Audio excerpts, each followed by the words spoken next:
okay, I'm your Diamond 3-star. I'm 41 years old and a former operations manager in the gaming industry. And tonight, I want to thank you, yung host natin, of course, our team elite Pavo, Ma'am Ann. Thank you so much for this opportunity. Kasi wala pa po 1 hour nung nalaman ko na mag-share while you're having dinner. But then again, it's always a privilege to stand in this stage. So para hindi ko na po patagalin na po yung inyong time because alam ko we're running late and we have still our closing speaker. Can I still have 20 minutes? Yes! Okay lang ba sa mga taga-Davao? Yes! Alright. So ako po ay tubong Davao. I'm born and raised in Davao City. Ang mama ko po ay taga-Langaan, Matanaw, I think that's Indigos. It's just so happen na ang papa ko po, na shotgun wedding sa Nueva Ecija, nagtatago ng Davao. So, that is true. My father is from Nueva Ecija, so purong Tagalog.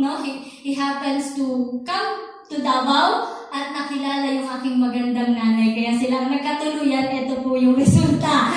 So, ngayon pong gabi, Tagalog po, pero ay kabalaki, mas-switch na siya unya, I'll try my best kasi medyo hilaw po yung aking Tagalog.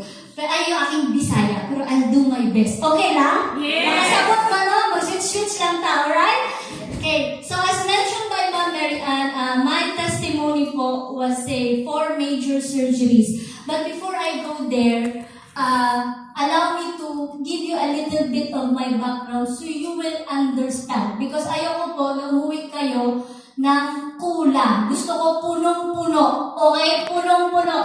Before I start, can I see the hand of our first-timers? Huwag mahiya. Please lang. First-timers. Ayan. Thank you. Tayo mag-uusap. Okay? Tingin lang sa tayo naman magkausap dito. Alright? Okay. When I was nasa high school, kinulat po ako ng mama ko. Siya, ay, kung ina mapubrita, kay di ata pubrita. Nakapaminaw pa siya sa akong testimony na siya, mingon ka pubrita, di mo ta pubrita. Siya, ano yung good na? Your father, ako daw papa, is a die-hard, trying-hard businessman. Okay?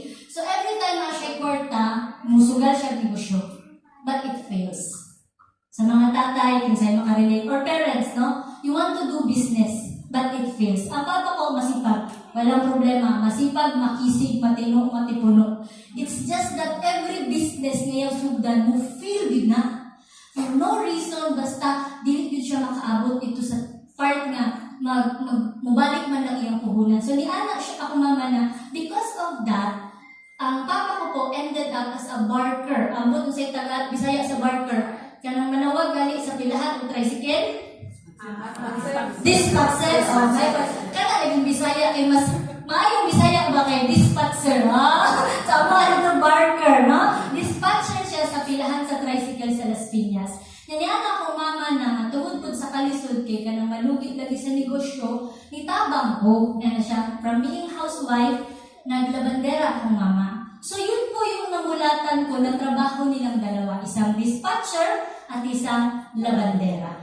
2 very hardworking parents.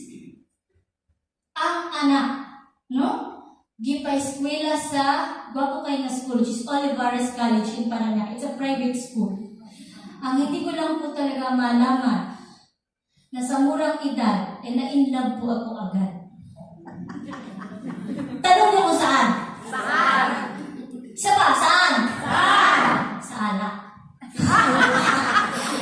At a very young age, I learned how to drink. I love how to drink.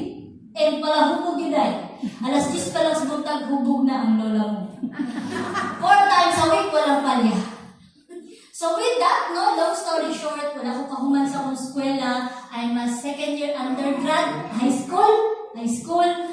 And then after that, nagkaroon ako ng blessing to be able to work in Pangcor sa casino at the age of 20 years old. It was a blessing kay Bakar man na. So pag na kay Bakar, makasulod ka. So na kay Bakar, makasulod ko sa casino. Diha na ron. Mo na ni ron. Second year undergrad, niya ang unod sa ulo, puro alak. Pero may matubog. Pag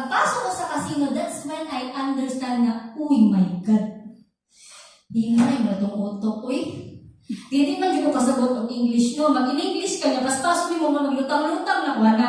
O, itong pinaka-bright sa school niya, anak ko saya, madam. Magsabot ka, madam. Ikaw sa computer, ako sa tanang trabaho. Tanan ng bubuhatin, lilinisin sa lahat machine, lahat while gawin ko yan lahat, madam. Ikaw lang sa computer.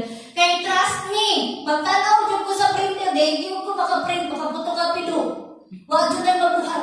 Anything related, anak, huwag ko'y mabuhat. Kaya nalagay ko, pero may naman ko sa school, nag-school naman ko, wala na ako sa eskwelahan. Tapos gawas. Okay? Kaya ako ha, magbirag sinina, umaway, no? And with that kind of character, ladies and gentlemen, I wasn't able to build values. Values. Unang-una, sabi din ng mga katrabaho ko sa casino, bakit pag nag-share ka, because some of them I invited already in Riway, sabi niya, ma'am, bakit pag nag-share ka sa Riway, sinasabi mo na ganito ka, your attitude is like this, like, dili man ma'am, mabait ka. Hindi. Sabi ko, alam niyo mabait ako kasi gusto ka mo inom? Okay tando ha. Di ka mo inom? Dili ta okay. Ano, generous man ko, pero ano yung sa ritual sa kong inom do ha. Diha ka tando, diha lang ko, di ba? So, for me, starting from scratch, no? Customer service assistant, through hard work. Through hard work, I'm telling you, hard work really pays. I become assistant supervisor, acting manager, management executive. I ended up managing the whole casino operations manager. Through hard work. Yes, through hard work na-reach ko. But then again, ladies and gentlemen, this is something that is true. And I would really want to thank Ma'am Nancy for sharing a while ago. Yung sinasabi natin na talagang laban sa buhay. Because when I realize na mahina ang ulo ko at mahirap ang labanan sa labas, hindi po naging madali sa akin para marating yung posisyon na yun. Every day, I have to fight for it. Every day, I need to buy the respect of the people kasi ang tingin nila sa akin, walang pinag-aralan. I tell you, ladies and gentlemen, countless times that I experienced being asked, saan ka galing? Saan ka galing? Masakit po yun. Even though you're doing your best pero ang tingin sa'yo, mababa. Kaya natuto po ako na, sige, sipagan ko lang, and true enough na narating ko yung posisyon na yun. But then again, one day, sabi sa akin, Jeanette, you're pregnant. Supposed to be for my second baby. And it was an ectopic pregnancy. Tinanong ko yung doktor, sabi ko, Dok, bakit nangyari yun? Sabi niya, well, it's very simple for your case. Stress, over-fatigue, anxiety, smoke. 1,700 midnight, may 400 ng 8 p.m., may 800 ng 4 a.m. So, pagpapasok po kayo sa room ko, sa hospital room, pinto pa lang, yung laway ko, yung pawis ko, yung luha ko, yung singaw ng kilikili ko, pati yung ihi ko amoy gamot. And you know, ladies and gentlemen, kung ano na po ang diagnosis ng doktor? Sabi niya sa akin, Jeanette, your body is no longer responding to medication. So kayo po ang nagsabi sa akin kung saan, saan kamay ng Diyos ko kukunin yung explanation sa diagnosis na yun. After I was told that my body is not responding to the medication, I received a news I already lost my job. Kasi hindi na ako nakabalik. Kasabay po nun, nag-check ako sa bank accounts, lahat sila, 0 na. Pati sila nag-goodbye na rin. Yung pinakamahirap gawin sa isang taong ma-pride na katulad ko, napakayabang ko pa naman. Mangutang. Yung napakayabang na lola mo, ang taas-taas na tingin sa sarili niya. Kasi masarap po talaga yung mataas ang tingin sa'yo. Yung pag maglakad ka gani, pag maglakad ako kay lahat tatabi. Kilid sila niya mga, hi ma'am. Lamig kayo sa mati ba? narinig. Diba? Because of that, talaga naman, itong katawan na itong kahan na ito talagang ipagkaluno ko na sa trabaho. So, when I had that diagnosis, and I lost my job, and wala na yung savings, and I started borrowing money, I also started becoming like this. Totoo po yun. Mentally and emotionally, I was at the lowest level.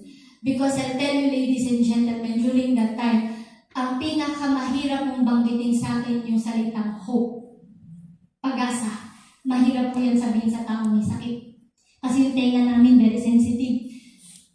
I'm in pain, lost the job, nababaon sa utang, tapos sasabihan mo ako may pag-asa.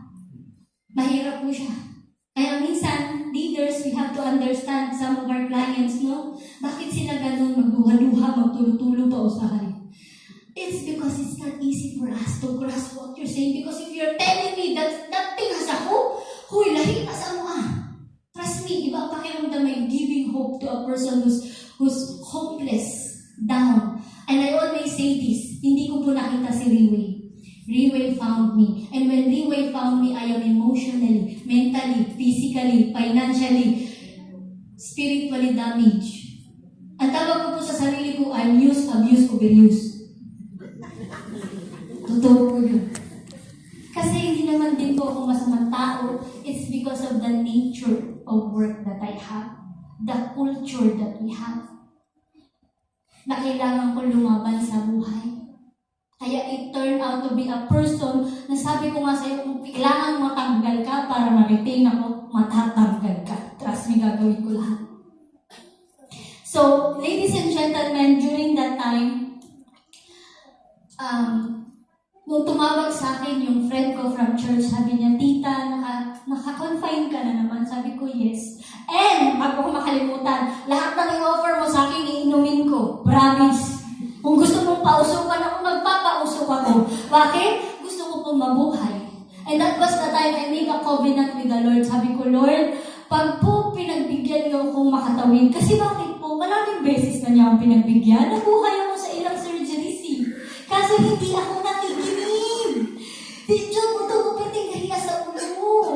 Pera. Diba? Pera, yeah. So, when I was on that situation, sabi ko, Lord, I'll make a covenant with you na pag tinulungan mo po akong ma-overcome ito ngayon, I will go wherever you want to. That's why, ladies and gentlemen, we will leaders 4 years down the line, nandito pa rin po ako sa harapan ko. Pero I make a covenant with the Lord that that's what I'm going to do. 4 years is not easy, but it's worth it every time I go back to that scenario of my life. Tumawag siya, sabi niya, Tita, itry mo lang stem cell. Nakalimutan pa niya sabihin kung saan ko hanapin. Sabi lang niya, stem cell, Tita. Ako na po ang nag-research. So, nung nag-research pa ako, nag-OPP sila. Sino po first timer ulit? May naintindihan po sa OPP? Meron naman? Very good, ako po wala. Wala ko talaga akong naintindihan. Ang alam ko lang hindi pinatay ang deer. Yun lang natatandaan ko. Kaya yung asawa ko nasa abroad. Nasa barko yan. Sabi ko sa kanya, babe, bilhan mo ako nung stem cell. Sabi nila, ito daw talaga, babe. Ito daw talaga. Saan ako kuha? Hindi ko alam. Anong pangalan? Hindi ko rin alam. Magkano? Hindi ko rin alam. Basta hindi pinatay ang deer. Kasi importante sa akin hindi pinatay ang deer. Diba? So sabi ko sa kanya, gawan mo ako ng paraan kasi gusto ko mabuhay. Gusto ko mabuhay. Bakit? Gusto ko pong bumawi sa anak ko. Gusto kong bumawi sa nanay ko. Napagod akong habulin tuwing halasing ako. Promise po, ang anak ko po lumaki yan. Pag uuwi ako, alam yan, langgana po ang dala niyan. Abangan niya kung saan ako susuka. Mama, dito ka na naman.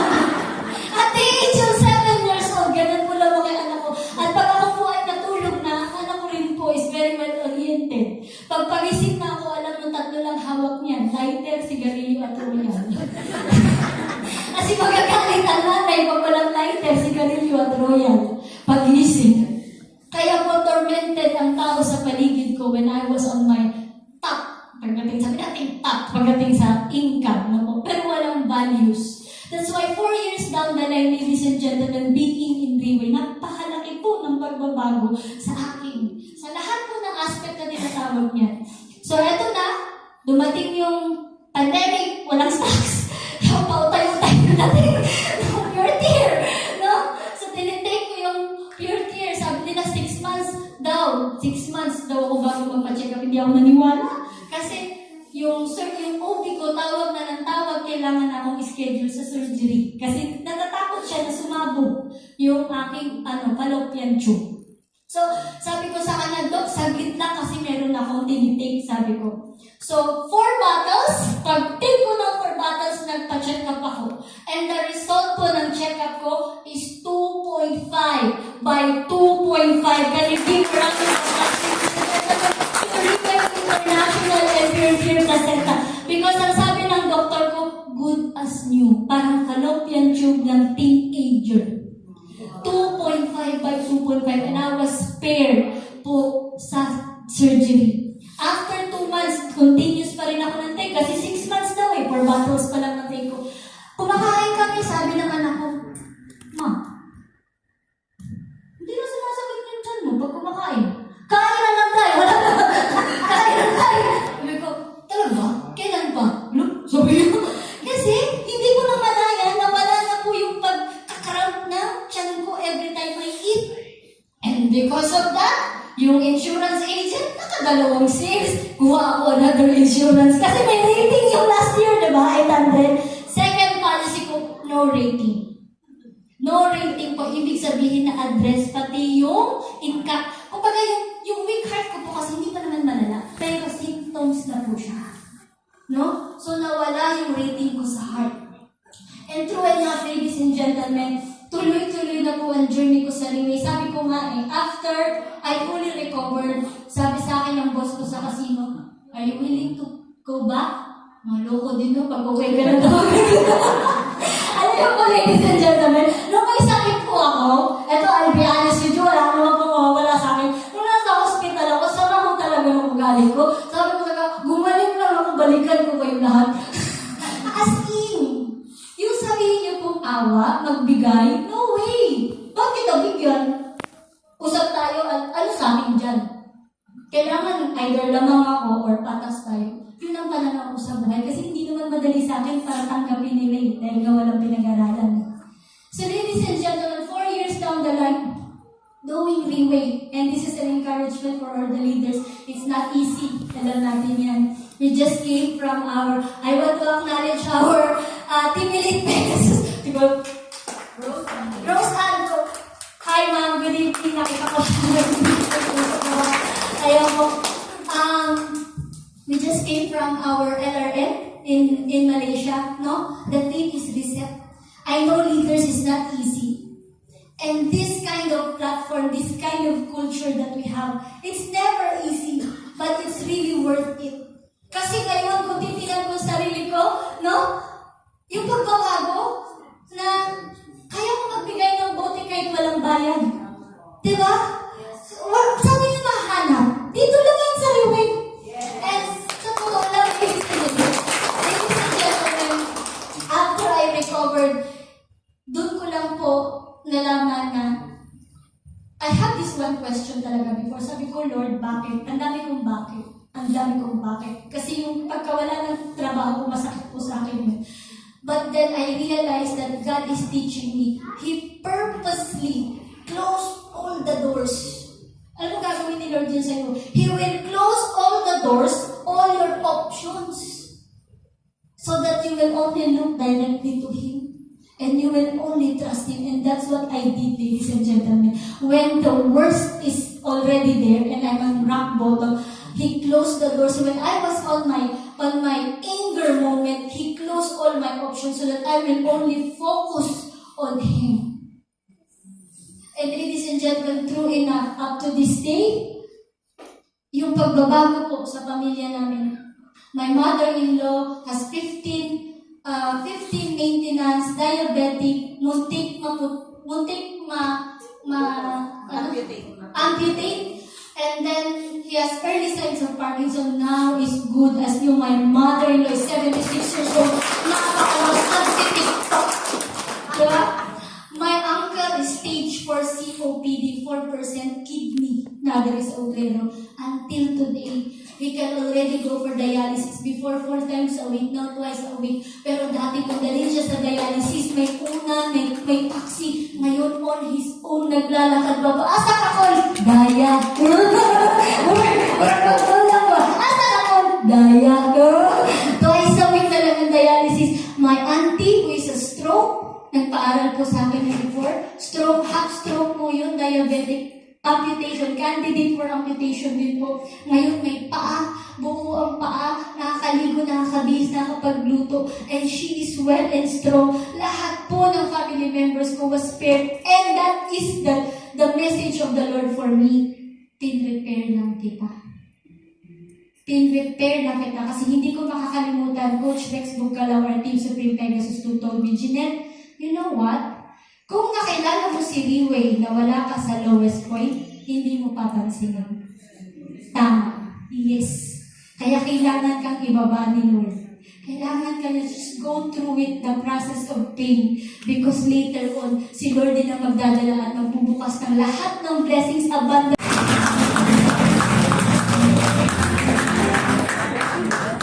Okay, so once again, please give another round of applause to Ma'am Jeanette. Did we learn to Ma'am Jeanette this night?